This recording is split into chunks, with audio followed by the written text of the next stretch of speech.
Cerita diawali dengan Kuroda yang mengungkapkan pada Takeisa dan Kitano bahwa saat ini sudah saatnya menyebarluaskan nama Hechiko.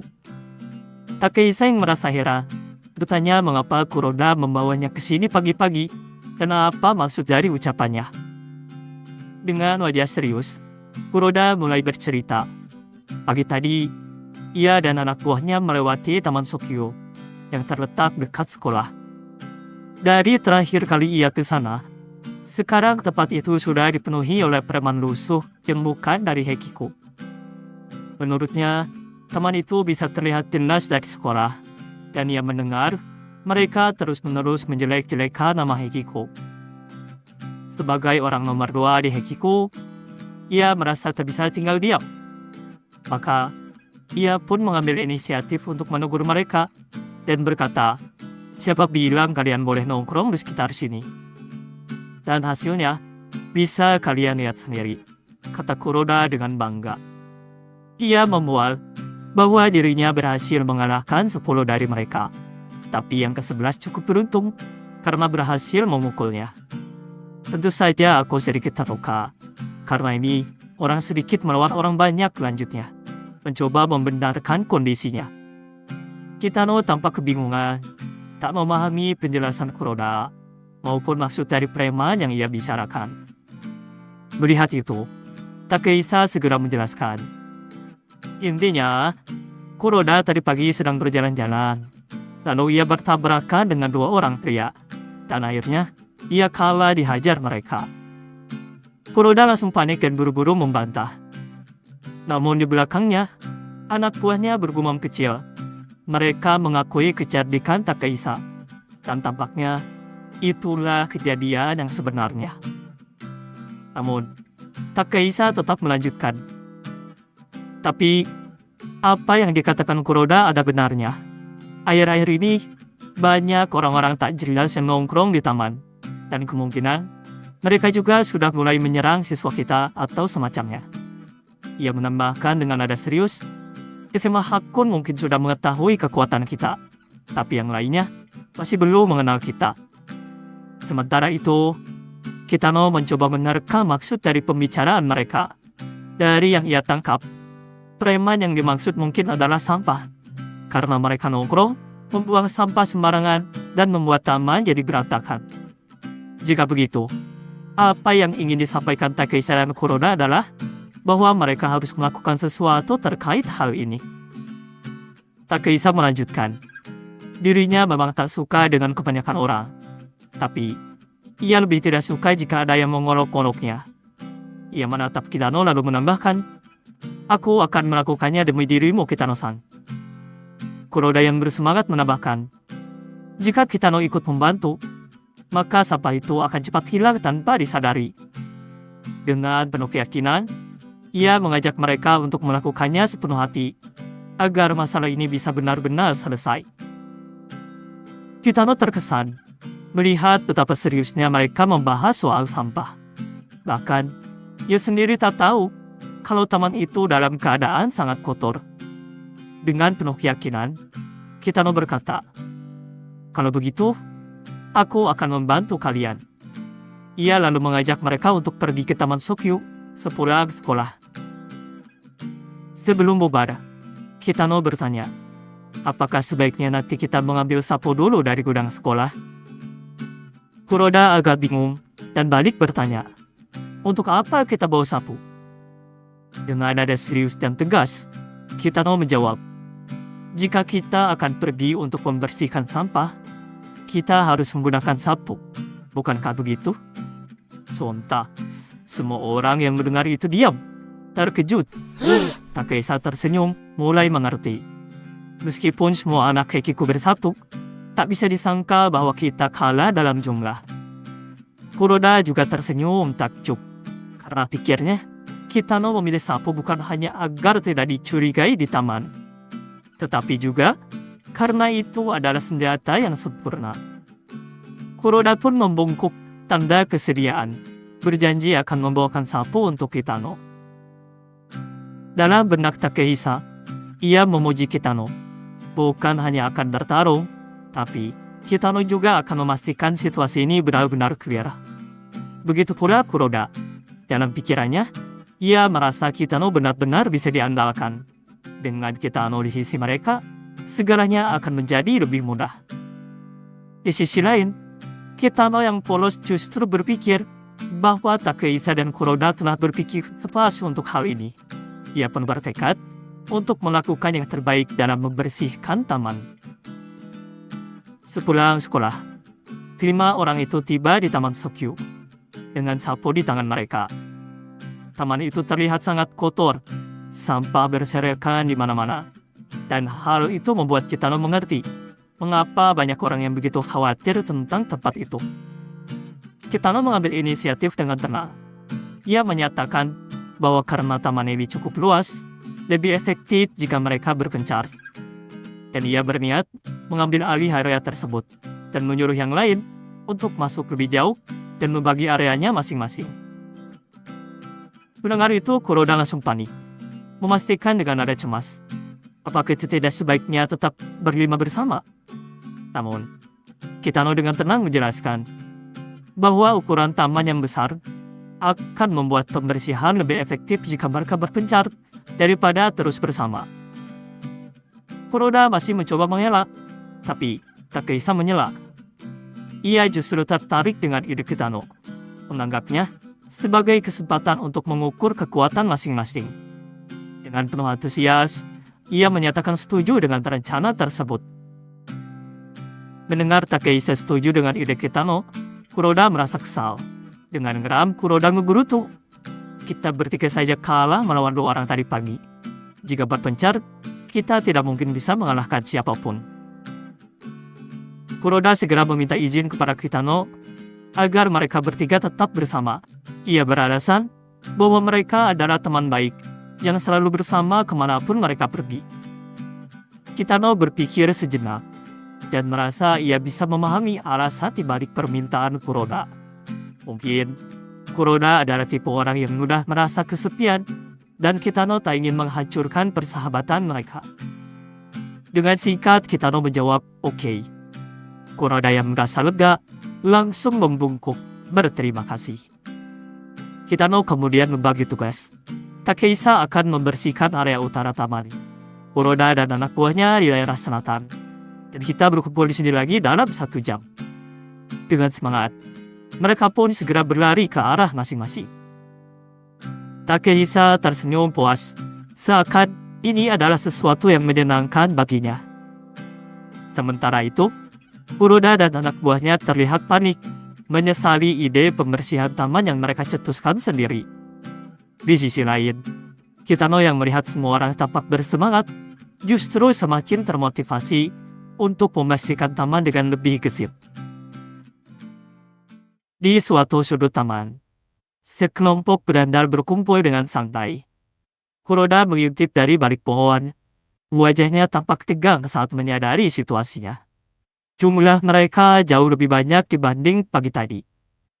Anak buah di belakangnya juga mulai gelisah, memahami bahwa jumlah lawan terlalu banyak untuk mereka hadapi. Menyadari kondisi yang tak menguntungkan, Kuroda segera mengambil keputusan untuk mundur dan mencari kelompok yang lebih kecil agar peluang mereka lebih besar. Takeisa mengamati 3 orang yang tengah bercakap-cakap.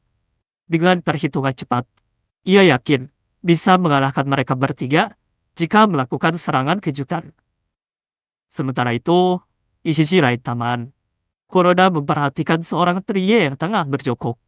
Ia yakin bisa mengalahkannya dengan mereka bertiga. Tanpa ragu, mereka mulai bergerak.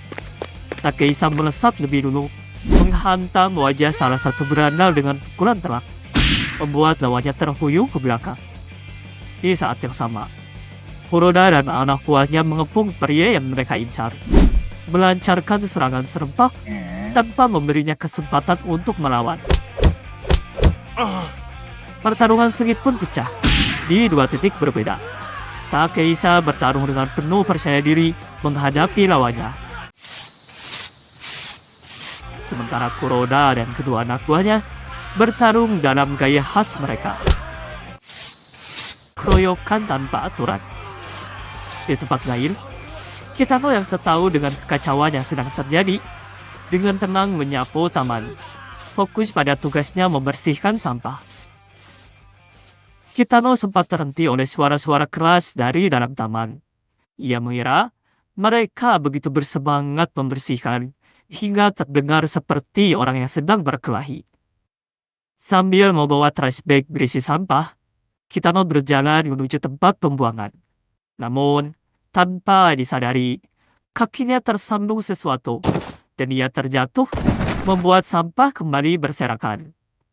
Saat bangkit, ia melihat akar pohon mencuat dari tanah, dan ada di mana-mana. Menyadari bahwa itulah penyebab ia jatuh. Kitano berpikir, sebaiknya ia lebih berhati-hati ke depannya. Kembali ke Takehisa, yang sedang memukul keras seorang berandal. Ia berhasil mengalahkan 3 berandal. Meskipun kelelahan, ia justru bersemangat dan berniat menantang 4 orang sekaligus berikutnya. Sementara itu, Kuroda dan anak buahnya akhirnya mengalahkan 1 lawan. Namun, kemenangan itu tak datang tanpa harga. Wajah mereka babak belur. Meski kelelahan, Kuroda tetap bertekad dan berniat mencari lawan yang lebih lemah berikutnya. Berbanding terbalik dengan Takehisa yang justru mencari tantangan lebih besar. Kitano tetap fokus menyapu tanpa terganggu. Sementara itu, Kuroda menemukan seorang berandal yang sendirian. Tapi tak terlihat tangguh. Tanpa ragu, ia memilih mencari lawan yang lain.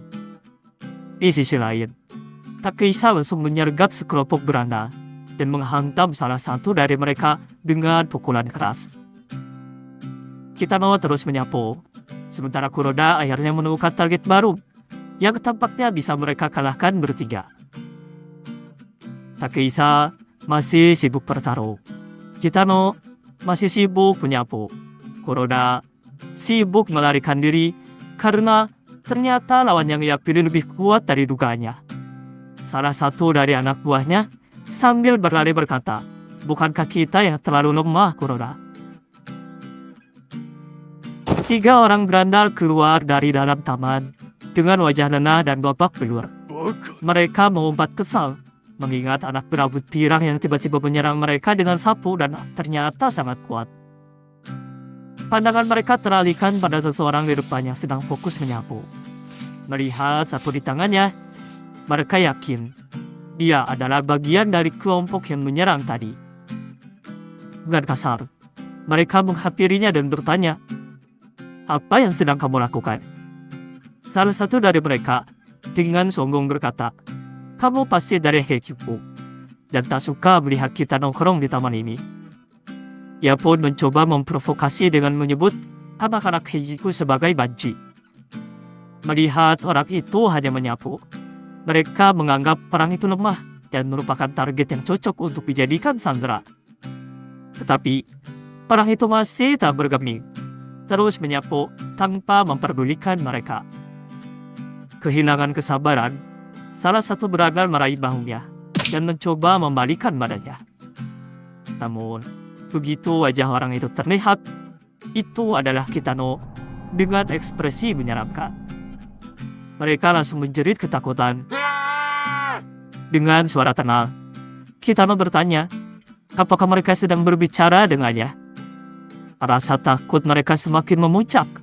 Mereka berteriak menyebut Kitano sebagai monster, sebelum akhirnya berlari melarikan diri. Kitano sempat memperingatkan mereka agar berhati-hati karena ada sesuatu di depan. Tapi sudah terlambat. Mereka tersandung akar pohon yang mencuat dari tanah dan terjatuh hingga tak sadarkan diri. Kitano menepuk wajahnya, merasa heran dengan betapa konyolnya mereka berlari tanpa memperhatikan sekitar. Dengan santai, ia kemudian memindahkan tubuh mereka ke tempat yang lebih teduh, berpikir mereka pasti akan segera sadar. Takehisa berjalan dengan nafas sedikit tersengal, merasa bahwa melawan 4 orang sekaligus cukup melelahkan. Di tengah jalan, ia berpapasan dengan Kuroda yang langsung bertanya bagaimana hasil bersih-bersihnya. Takehisa dengan santai menjawab bahwa ia berhasil mengalahkan 7 orang Lalu ia balik bertanya pada Kuroda. Dengan ragu, Kuroda menjawab berbohong, mengatakan hasilnya kurang lebih sama. Namun, Takeisa tak mudah dibodohi. Ia mengenal Kuroda dan menduga mereka paling hanya mengalahkan 2 atau 3 orang.